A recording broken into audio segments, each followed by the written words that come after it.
आपका सहाफ़त से ताल्लुक़ रहा है, तो इस माहौल में सहाफ़त के बारे में आपके क्या ख़्यालात हैं? जनाब, बात दरअसल ये है कि मेरा सच ताल्लुक़ मैं बनाना चाहता था सहाफ़त से, लेकिन मैं इससे पहले कुछ अर्ज़ करूँ आपसे। बात असल में यूँ थी कि जब हमने पहली मर्तबा लफ्ज़ सहाफ़त सुना था, तो हमारे ज़हन में जो पहला लफ्ज़ आया था वो सहाबत का आया था, यानी सहाबी। और सहाबी रसूल अकरम सल्लल्लाहु अलैहि वसल्लम के जो करीबी दोस्त थे, सहाबी उन्हें कहा जाता है। तो हम तो यही समझते थे कि भाई सहाफ़त के अंदर सहाबियत को अगर मद्देनज़र रखा जाए तो उसको सहाफ़त कहते हैं। लेकिन जब हमने सहाफ़त में कदम रखने की कोशिश की, तो हमने सबसे पहला काम तो ये किया कि हमने एक रिसाले की डिक्लेरेशन ली, माहाना रिसाला, और उसका हमने नाम रखा मुसहफ़। डिक्लेरेशन अब भी मेरे पास रखा हुआ है। उसके लिए जो हमने प्रिंट कराया था तमाम क्या कहना चाहिए कि एड्स वगैरह और उसका टैरिफ वगैरह जो हमने कराया था, वो सब अब भी ऐसे का ऐसे ही पड़ा हुआ होगा कहीं ना कहीं। हज़ारों रुपए उस पर खर्च हुए। आपको पता है कि डिक्लेरेशन में कितने मसाइल होते हैं।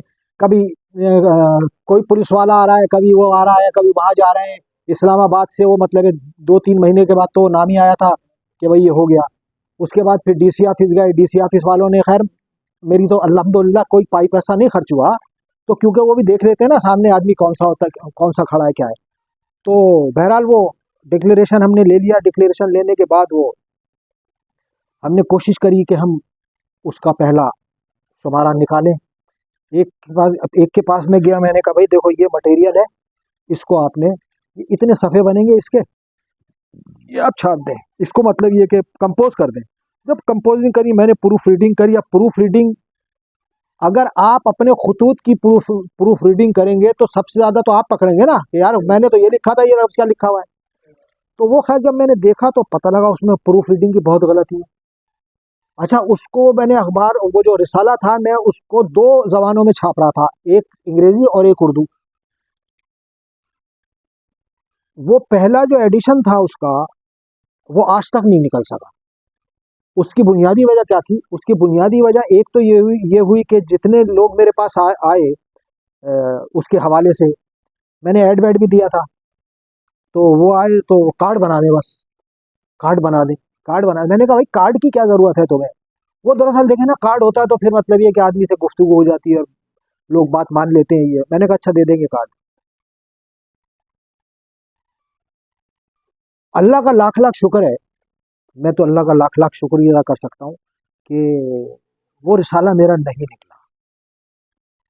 वो अगर मेरा रिसाला निकल जाता और मेरे पे सहाफ़त की छाप लग जाती, तो शायद मैं इस लायक ना होता कि आपको इंटरव्यू दे सकता यहाँ बैठ के।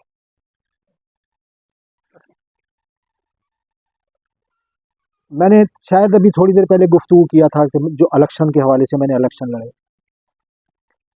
तो मेरे से वो एक साहब की कार आई मेरे पास और आके उन्होंने उससे कहा कि भाई वो क्या नाम है, जैन साहब यार कुछ सहाफ़ी हजरात आपसे मिलना चाहते हैं। मैं तो सब सहाफ़ी हजरात को जानता था। मैंने कहा आ जाओ। खैर वो आ गए, खाना खा रहा था मैं एक जगह बैठा हुआ, 4-5 बंदे आ गए। खैर मैंने कहा अभी खाना खाने नहीं आया, खा के आए, खाना खा के। अरे मैंने कहा यार खा लो, मैं भी खाना खा रहा हूँ, खा लो। मैंने कहा एक नारी और मंगा लूंगा मैं, ठीक है।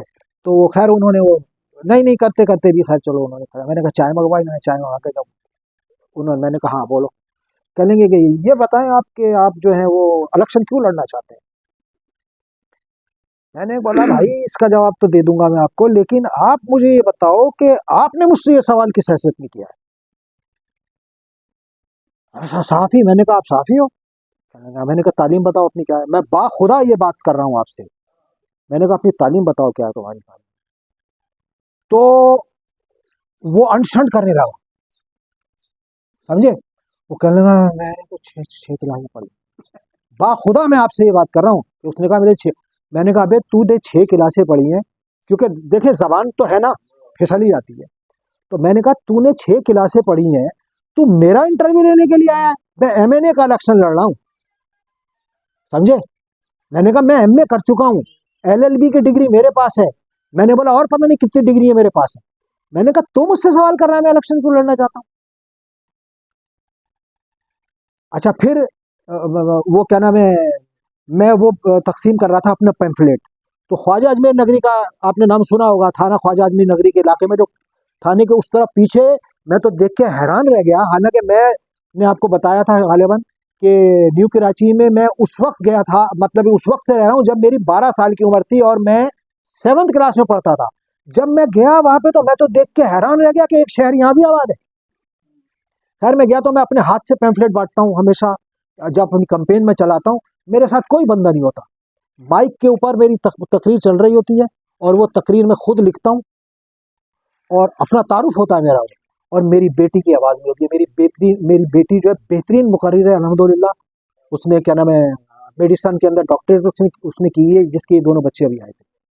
और अल्हम्दुलिल्लाह मैं मतलब एक किसी का मोहताज अल्लाह ने मुझे नहीं रखा है कि यार मैं किसी से कोई पैम्फलेट लिखवाऊँ या किसी के पास जाऊँ और जाके मैं उससे कहूँ कि भाई तू ये काम कर दे, तू ये कर। मैं सारे काम प्रिंटिंग के इसके उसके खुद बैठ के कराता हूँ सारे काम। तो बात हो रही थी सहाफत के हवाले से।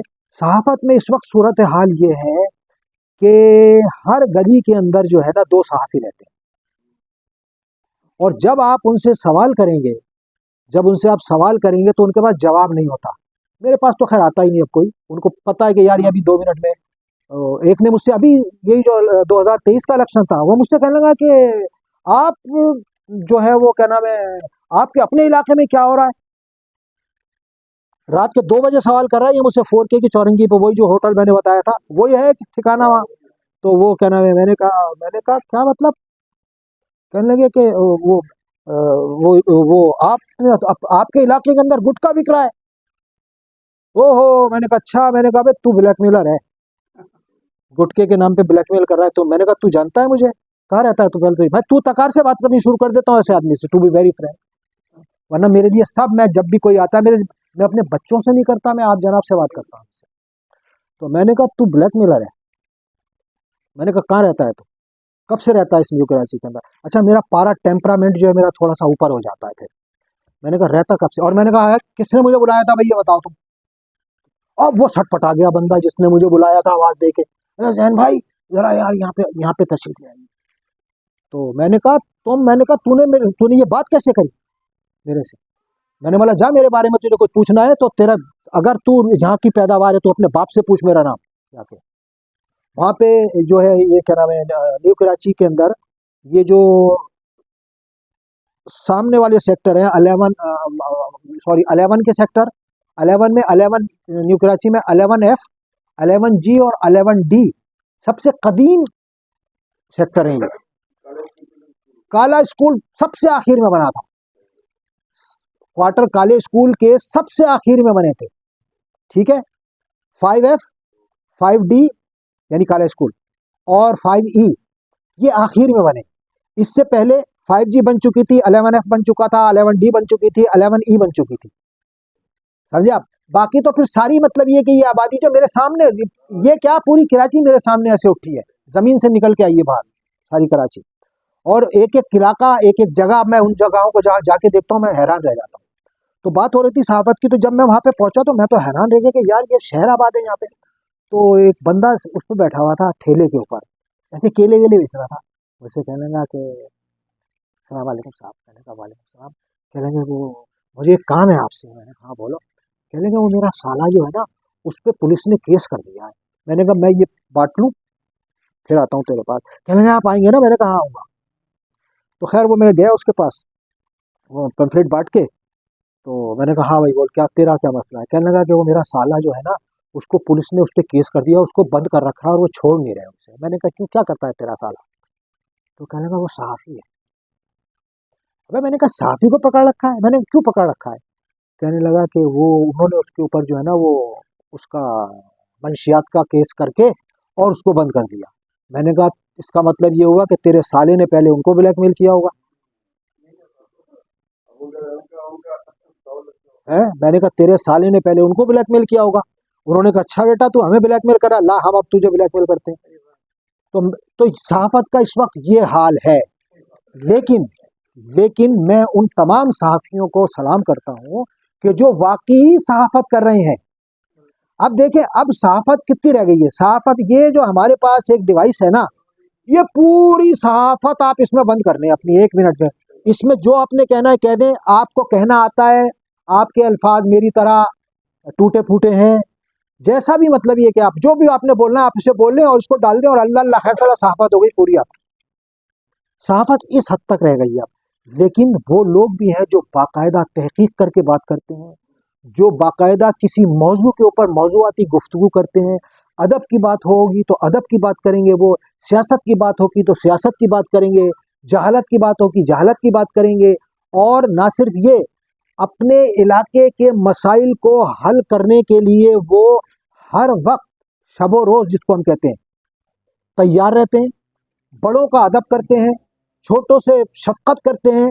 यानी जो सहाबियत जो सहाबी जो थे, यानी जो लफ्ज़ मैंने आप इस्तेमाल किया था सहाबत का, मेरे जहन में नाम मतलब ये ख्याल आया था। तो जो सहाबत करते हैं वो ये सारे काम करेंगे।